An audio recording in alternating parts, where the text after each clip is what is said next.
we have high stocks, but prices are not low. Prices are today around 2400 to 2500 ringgits, which is a good level, because the cost of production even of inefficient plantations is around 1500 to 1600 ringgits. So prices of 2500 ringgits are good prices. 2 years ago, we might have said these were excellent prices, but I think the growers have been spoilt by very high prices of 3000 ringgits and peak price of 3600 ringgits. So that is why you feel that prices are low. Prices are not low, prices are reasonable.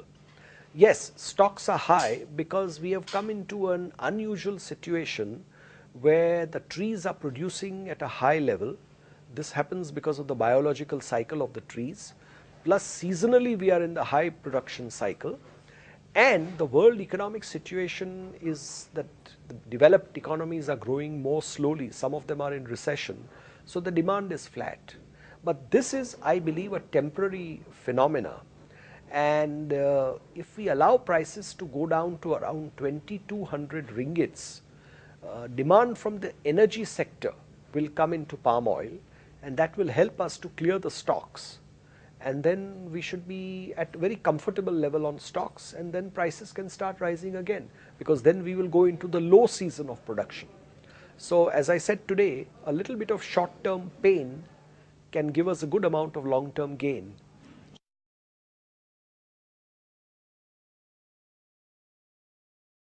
The Indonesian duty structure came into effect 1 year ago. Malaysia took a long time to give a response, which was quite right. These things must be done very carefully, cautiously. And now the Malaysian response has come, which puts the Malaysian refining industry on a level playing field with Indonesia. So I don't expect any further changes in the export tax structure, either in Indonesia or Malaysia. They are both on a level playing field. Both are giving some kind of slight preference to refining within their own country, which is what most rational countries do.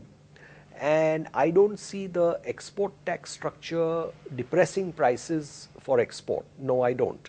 I feel that once again the balance has been restored between export of crude palm oil and export of refined palm oil. Now it depends upon the destinations, the importing countries, which they prefer to import. So I think the decision is basically neutral as far as world demand is concerned.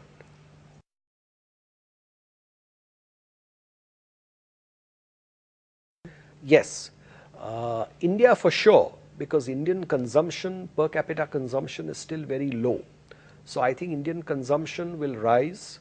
Particularly if prices are allowed to fall, then consumption will definitely rise. Same thing in China, consumption is still rising. I think India and China together, were demand each year is expanding by about 1 million tons. So it will expand, and the bulk of this extra demand, I would say 70% or maybe even 75% of this extra demand will go to palm oil, because palm oil is the dominating oil, and in fact it is the only oil where supply is increasing.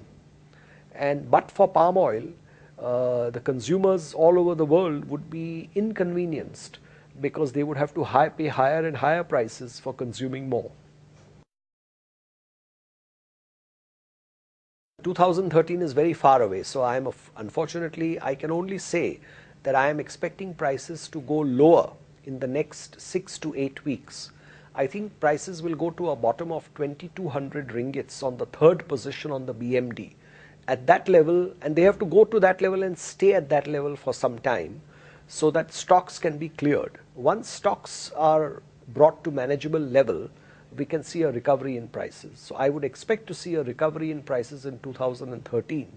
How much prices will recover, I am not in a position to say yet. But maybe around January or so, we should be able to make a forecast of what prices are likely to be.